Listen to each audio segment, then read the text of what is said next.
So we're going to move on to the second item. We have SANDAG Railroad trench information.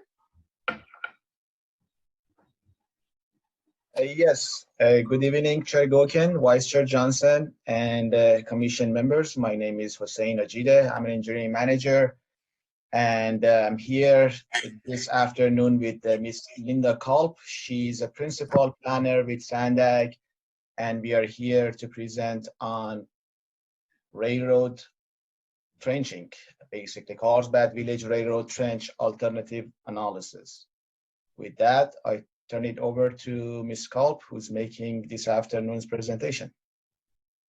Okay, great. Thank you, Hossein. Chair Gokin and commissioners, thank you for your time to give you a little more information on a project we're just finishing up, and that, as Hossein says, Carlsbad Village Railroad Trench Alternatives Analysis.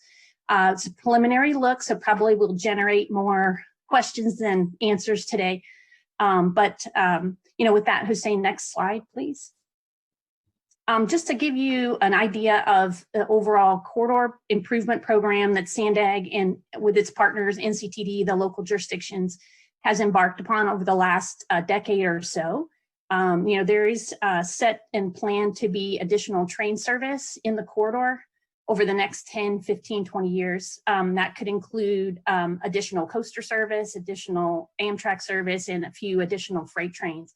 So around those service goals, SANDAG put together a capital improvement program. You kind of see the kind of overall funding levels there. We've been invested about $884 million to date. We have additional needs, but we've been working on various projects. We've opened 12 miles of additional double track in areas like the city of Carlsbad and other cities. And that's will allow for additional service, operational benefits, will allow trains to pass each other safely and that sort of thing. So we've been pretty busy. Just recently, we opened up the Poinsettia Station improvements. If you've been down that way or know about that, that built a pedestrian underpass underneath the tracks so that folks could go safely between the parking lot and the westerly-most track. So we've been pretty busy. This project is currently in the design phase, but we'll talk more about that in a second. So next slide. Also about 2009, Caltrans and the Federal Railroad Administration took the lead on a programmatic look at the corridor through a programmatic environmental document. And so in that, for the city of Carlsbad included that both an at-grade and then a trench double track alternatives could move forward into additional design. So we have carried both forward so far. First, to just give you an idea of the at-grade project, we looked at a few years ago. Next slide, please. We looked at that a few years ago, and basically what that would call for was adding an additional mile of double track, making station improvements there at Carlsbad Village Station, in terms of one thing, the pedestrian underpass at the station. $87 million cost estimate. We had about $6 million and we completed the preliminary engineering and environmental phase, but we have no additional funding for that at this time. So a few years ago then, the city of Carlsbad requested that we take a look at the trench alternatives. And so we've developed two alternatives, one short trench, one long trench, and you can see they're about 6,000 feet for the short trench, 6 new overpasses. And then the main difference between the short and the long is a longer trench segment, and then Tamarack Avenue to the south would be grade separated. But there are a few things in common with both. First, we would construct 2 tracks. So we want that additional track capacity for the railroad. We would, though, need to keep the railroad open during the construction phase. So we would look at doing a temporary, or what we call shoe fly track, at grade along the east side of the railroad. And that would keep trains running while the construction of the trench took place. Pretty deep, 25 to 30 feet below the current grade, and wide in terms of 55 feet would be needed for the actual trench itself. We look at starting in the city of Oceanside, crossing Buena Vista Lagoon, underneath Carlsbad Boulevard overpass, which would need to be reconstructed, and then further south. So on the next slide, there's a map. And just if you start at the north end, the top end of the map, you can see that The two trench alternatives start right there about Carlsbad Boulevard overpass, heading south through the station area, the village barrio area, and then ending down near Agua Hedionda Lagoon. There are a few overpasses that are common to both, and you can see that one is at the station itself, and then at Carlsbad Village Drive, and then at Oak. And then depending, some things change in the south part of the project area depending on the alternative. So for Chestnut, for example, under the long overpass, that could be either a vehicular, bicycle, pedestrian overpass, or it could be a bicycle pedestrian only. That was one of the comments we heard in some of the outreach, public outreach that we completed, and we document that in the report for now. However, under the short alternative, because the trench is not at full depth, we would need to raise Chestnut, and so that would prohibit it under the short alternative from being a vehicular overpass. And then you can see at the south end where Tamarack would be grade separated only under the long alternative. Also at Tamarack, the railroad right-of-way narrows considerably to about 100 feet. So there would be, at our current stage of development, we believe there'd be 3 properties near Tamarack that would be needed in order to make the long trench happen. So we've done outreach to those properties and informed them, but we're at very high level at this point, but we want to let them know, make them aware. This is a typical section. So now, if you will, we're down in the trench, we're looking north, and you can see the 2 trains, the 2 tracks that would be built. On the east side, up at grade, you can see that there'd be a temporary track needed. That's that shoe fly track that I mentioned, and that's on the right-hand side of the graphic. And then you could see that would be the at-grade section, or the at-grade elevation. And then back down in the trench, there's drainage improvements that would be needed. And then on the west side of the 2 double tracks, we would need a maintenance road for NCTD to be able to go in and properly maintain the trench, the track, that sort of the drainage feature. So that kind of gives you an idea of the width. There's also some constraints. There's a lot of utilities. This is common with our railroad, is a lot of nearby existing utilities. There's a large sewer main. There's a large storm drain, a lot of other utilities that we need to be aware of as we make progress in the design and definitely during construction. The trench would be under, below the groundwater level. So that, brings with it particular things that we need to think about in terms of when we're designing and constructing it. I mentioned at least one temporary track during construction that would be located along the east side. Another constraint is how much clearance we have with some of those overpass structures. And then of course, available right away, I mentioned, particularly down there near Tamarack with those 3 properties. We're taking a high level at this point with constructability. It would need to be phased. We need to keep the railroad operating. We mentioned that. We would also want to keep on-street traffic maintained. The trench would require considerable amount of earthwork, earth removed, and that would take, we believe, about 8 to 12 months for removal. One thing on our list for future is to test that and to see if it would be beach sand quality. We don't know that at this point, but the Solana Beach Trench that was constructed many years ago, that was beach sand, and that was able to go back on the local beach there in Solana Beach. And then overall, we believe about 4 years of construction for the trench, depending on, or common to both alternatives. But at the same time we saw constraints, we also document benefits, and these are in the original feasibility report, and we reference them again in our later report. But definitely benefits to roadway circulation and beach access. You wouldn't have those gates at those various crossings now to impede. The same with public safety and first responders, getting over, between the east and the west side and vice versa. Railroad operations would benefit. NCT now maintains all of those crossings, as well as it would provide a second track and additional operational flexibility that goes along with that. And as well as environmental benefits, and economic benefits. And the original feasibility study that we completed with the city a couple of years ago documents those in pretty good detail, looking at things like property values and that sort of thing in terms of the economic benefits. This latest section phase of work, we put together a technical evaluation with our project team. And these were the things that were important to us. So first of all, we wanted to minimize the impacts to the rail operations, as we would want to minimize the environmental impacts. We would want, the best possible level of community acceptance with either alternative. Improving that local circulation, as I mentioned, and emergency response is important. The economic benefits to be maximized, but then to minimize the construction impact. So these were the important things to the project team. And that team was the city, SANDAG, NCTD, and our design team, TY Lin and BRG. So we developed those 6 criteria. We also scored each of the short and the long alternative, and the long trench alternative did receive, from the technical side, the highest evaluation of that criteria.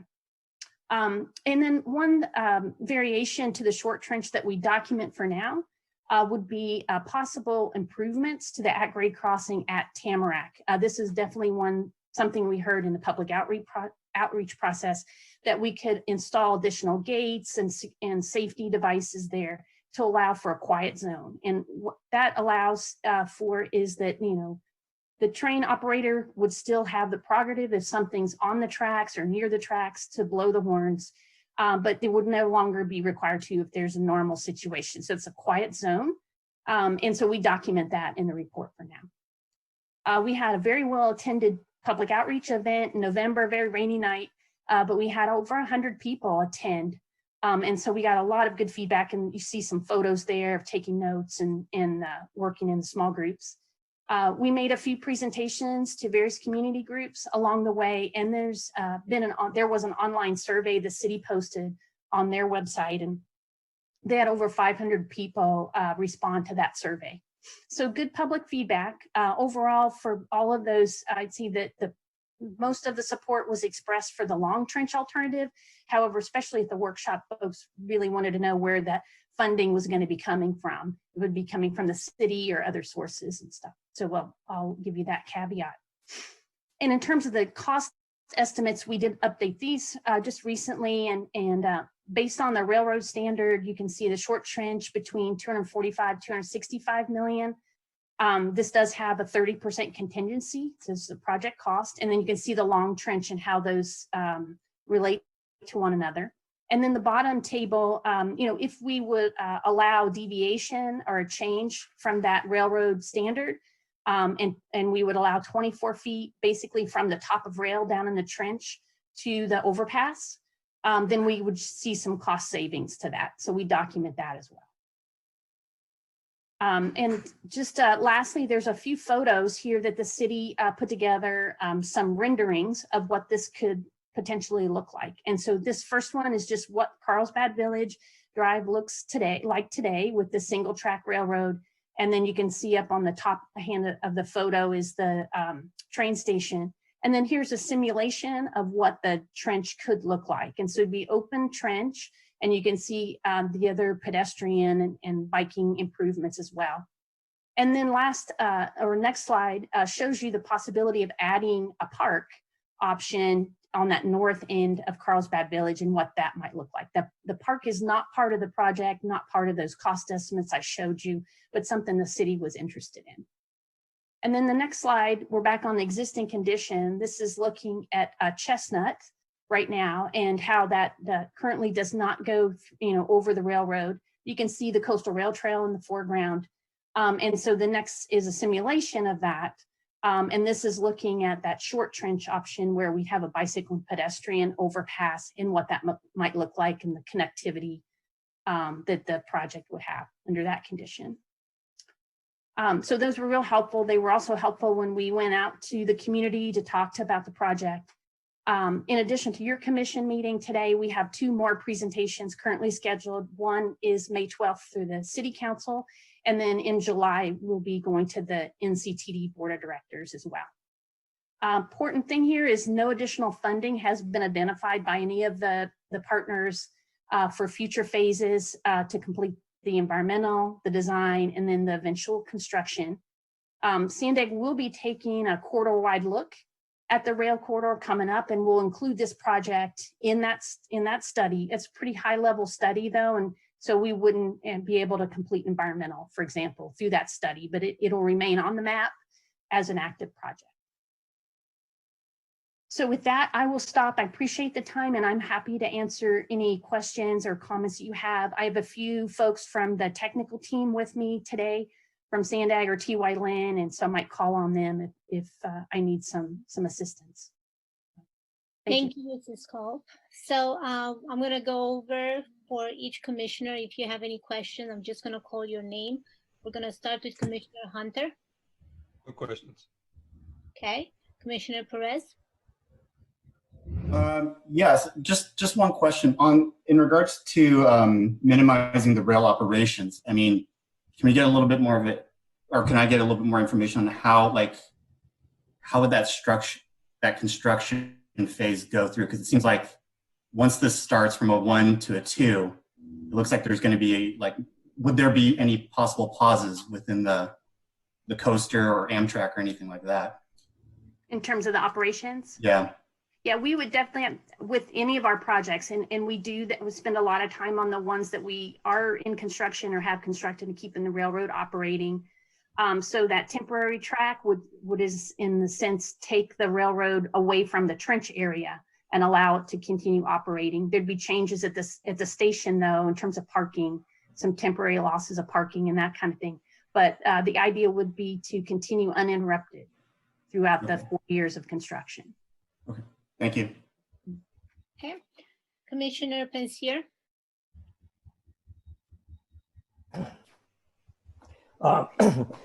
You mentioned that it would take 4 years to do the construction and that there's no funding for it yet. Is there any guess as to when something like this could take place? I mean, any idea at all? Are we looking at 20 or 30 years or 10 years or what?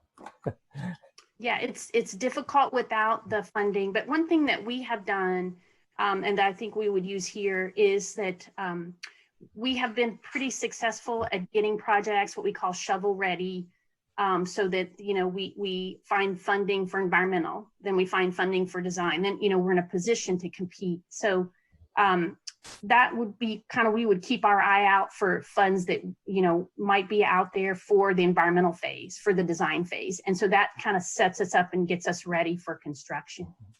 We've been keeping our eye on any kind of federal stimulus bill for infrastructure.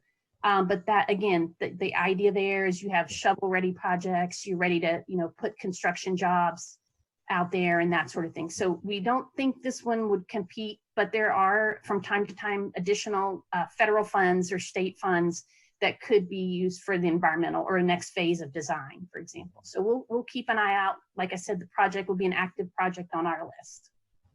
It's difficult without that to estimate how long it might, take to get started on construction. Is there a priority on this one compared to the other project? I know you got a lot of them that, between here and San Diego. Is this one near the top of the list or is it at the bottom? Where are we?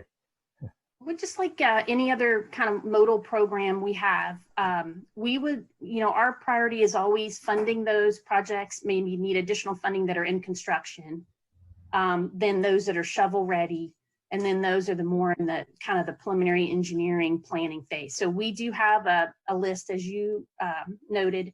We have a few in construction. We have a handful that are in final design, nearing 100%. So those would be the lists, honestly, that we would look to first if any sort of federal or state funding came about. Okay. Commissioner Linke. Just one quick question on the, I guess that's, can you hear me? Yes. Yes. Sorry, so just one quick question on the funding. How would that look as far as SANDAG versus Carlsbad versus any other jurisdictions and the funding? Has that been considered?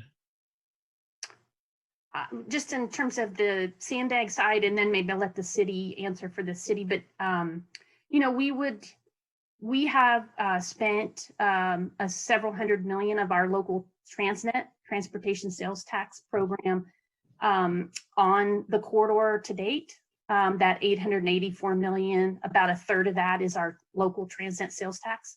So any future sales tax measure that might come about, I mean, we're in such odd times now, it's hard to talk about more sales tax measures, but, you know, maybe that would be something in, you know, the near future that this project could be included, but we would not currently have any additional Transnet funds for this particular project on the SANDAG side. On behalf of the city, just wanted to share that there were some funds that had previously been set aside, still existing in the CIP program that helped fund this alternatives analysis study. However, if, as you may recall, we have what's called a Proposition H requirement, in which if the city were to spend more than $1 million for any kind of infrastructure type project, that will have to go to a vote of the people. So this will definitely fall in that category. So that's something from a city perspective for general funds. So is there any time frame? I'm sorry, what was that question? Is there any time frame on the city? Is there any priority? Like Commissioner Pensier was asking, is it 10 years, 20 years, 5 years? Any idea? So, so City Council had made this a goal to, I believe it's break ground by 2023 was the initial goal that was set a few years ago. And so for City Council to make this a priority on the general fund, if that is, if that's the option that we're talking about, then they would have to make that decision with regards to what the cost would be for this project moving forward, and so that's a direction that needs to come in, and it won't be just the $1 million. I'm just saying that that's the $1 million threshold for it to go to the vote of the Carlsbad voters. So. Okay. Sounds good. Commissioner Fowler, do you have any questions? Yeah, what is the impact, if any, and is SANDAG participating in, at least, I don't know how to put this correctly, but, you know, there's a big disaster waiting to happen, presumably, around Del Mar with the collapsing The bluffs. The bluffs. So do you have any participation in that solution, and what impact would that have on availability of money to do a project here, which is arguably a vanity project? Yeah, that's a great question. And yeah, Del Mar Bluffs stabilization has been something that NCTD and SANDAG's worked on for about 20 years. On different segments, and we actually have a construction phase right now going on or starting as a few $1 million of improvements, and currently we're looking for $100 million to stabilize both up at the track bed, the railroad level, and then some toe slope down near the beach. So that is one of SANDAG's top 5 priorities right now. And that's something that we're spending a lot of time. We're writing grant applications. We're working real closely with the state, and the California Transportation Secretary, David Kim, has convened a working group. So we have good state attention. There's a lot of elected folks on that working group. And so they're also trying to focus in on securing that $100 million for the bluffs. So you're great. I mean, that's a good idea to kind of ask about that, because that is a big priority for SANDAG at the moment. And Vice Chair Johnson, do you have any questions? Yes, I have a comment. I was quite happy to see that you were considering a quiet zone crossing at Tamarack. It's been several years since the Railroad Administration allowed to have quiet zones. And I was wondering, I know it's out of your scope, but could you consider adding another quiet zone to Cannon? Because that would complete all the major railroad crossings in the city. Cannon would be the only one that would be still exposed.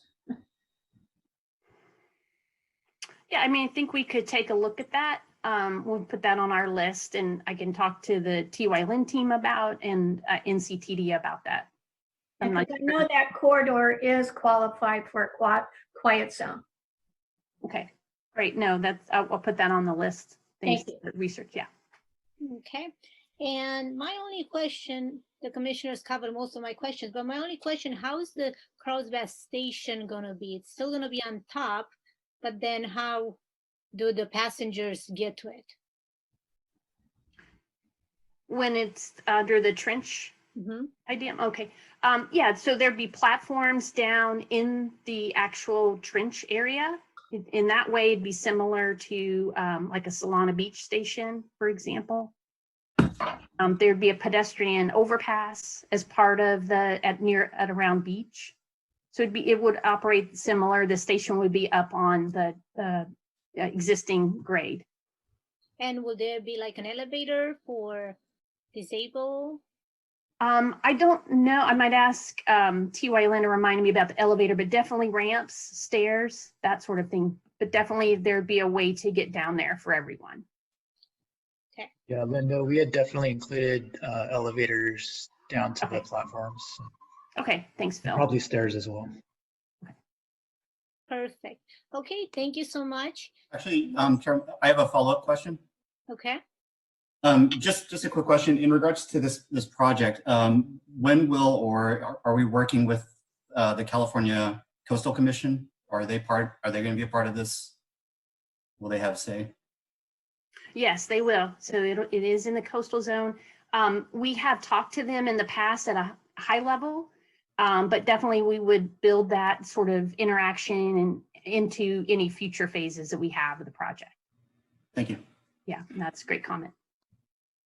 Okay, Commissioner Pensier has one more question.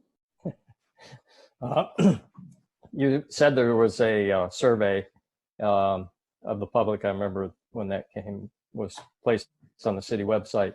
Do you have the results of that from the standpoint of short trench versus long trench? And then another part of that was on Nextdoor. There was a posting where the people that live there in the barrio would, apparently a lot of them would prefer not to have another road at just have a bike head crossing at Chestnut. Chestnut is supposed to be a bike boulevard as part of the barrio plan. So, but that wasn't one of the options. You either took the long trench, which had a road, or you took the short trench, which had a ped bike. So I didn't see any way to make that comment when I was on that. Did you get a lot of feedback on that, or are we going to do this again to get the input of the people that live in the barrio? Yeah, so a couple quick points on that is the survey results, as well as the meeting, the outreach meeting summary, all of that is an appendix to the final report. It's on our website on keepsandiegomoving.com, but it's also linked, I believe, from the city's page. So you can see those as an appendix to that report. And definitely, we, just like all of our projects, we have public outreach components to all phases. So we would be coming back out for sure at additional meetings and, on additional surveys, whatever the mechanism might be, but we'll do that in future phases for sure. Thank you. Welcome. Okay. Chair Gokin? Yes. We have received one public comment on this item. If I may read this into the record. Yes, please.